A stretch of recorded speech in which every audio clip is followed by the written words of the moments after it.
Manikchak block প্রশাসনের অমানবিক কাজের চাপে দক্ষিণ চণ্ডীপুর গ্রাম পঞ্চায়েতের ভিএলই কর্মী যদু মণ্ডলের মৃত্যুর প্রতিবাদে মানিকচক বিডিও অফিসে প্রতিবাদ সভা।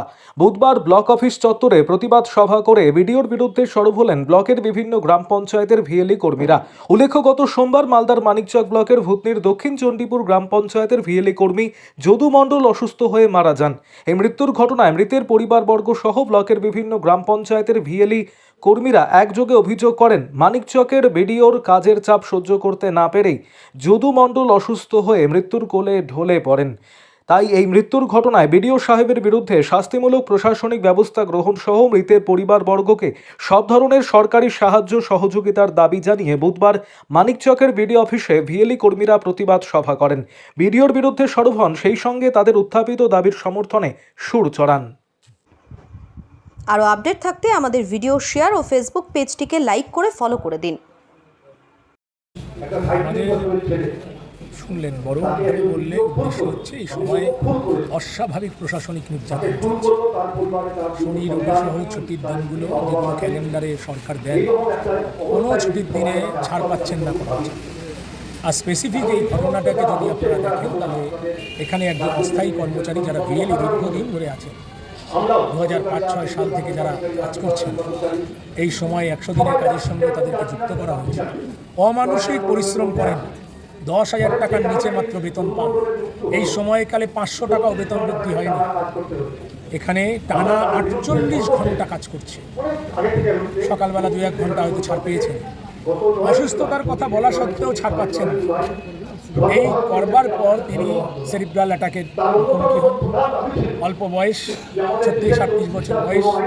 তাকে হাসপাতালে নেওয়া হয় এবং সোমবার দিন তার মৃত্যু হয়। এই ঘটনা প্রাতিষ্ঠানিক হত্যা, এটা কোনো মামুলি একটা মৃত্যু নয়। পরিকল্পিতভাবে প্রশাসন যে অত্যাচার করছেন, 2011 সালের পর থেকে এটা 23তম অস্বাভাবিক মৃত্যু পঞ্চায়েত কর্মচারী। স্তর পঞ্চায়েতের, বিশেষত গ্রাম পঞ্চায়েতে স্থায়ী এবং অস্থায়ী কর্মচারীরা যেভাবে আক্রান্ত হচ্ছেন, এটা সারা দেশে নজিরবিহীন, সারা রাজ্যে নজিরবিহীন। তার প্রতিবাদ হচ্ছে, প্রশাসনের বিরুদ্ধে প্রতিবাদ হচ্ছে, এবং এরকম কোনো পদক্ষেপ হলে আগামী দিনে বৃহত্তর আন্দোলন হবে, এই ঘোষণাই আমরা করছি। মূলত দাবি হচ্ছে এই মুহূর্তে এখানে একেবারে সুনির্দিষ্টভাবে ভিডিও দায়ী। এখন তার বিরুদ্ধে এফআইআর করবেন কিনা তার পরিবার, তারাই বলতে পারবেন, তাদের পক্ষেই করা সম্ভব। আইনত ব্যবস্থা কিভাবে নেবেন সেটা প্রশাসন ঠিক করবেন। আমরা বলছি, উনি এই হত্যাকাণ্ডের, এটা একটা হত্যাকাণ্ড এবং এই হত্যাকাণ্ডের মূল পাণ্ডা, তার বিরুদ্ধে প্রশাসনকে ব্যবস্থা নিতে হবে। এক নম্বর, যদি না নেন তাহলে এই ভিডিও মানিকচক ব্লকে আর কখনো এই চেয়ারে এসে বসতে পারবেন না। যদি বসার কোনো চেষ্টা করেন তাহলে সম্মিলিতভাবে কর্মচারীরা আটকাবেন, তাকে কোনো মতেই গেটের পার করে তার চেয়ারে বসতে দেওয়া হবে না। 2, যদুনাথ মণ্ডলের পরিবারের কোনো একজন যাকে সম্ভব চাকরি দেওয়া, তাকে সরকারি সমস্ত নিয়ম মেনে তাকে স্থায়ী পদে চাকরি দিতে হবে।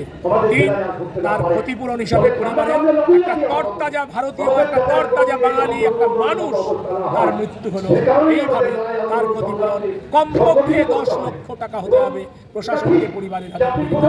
এই ঘটনার পরিপ্রেক্ষিতে আমাদের মূল 3টে দাবি, এবং এই ব্লক সহ এই জেলায় আর কখনো ছুটির দিনে সময়ের বাইরে কাজ করানো বাধ্যতামূলক করা যাবে না।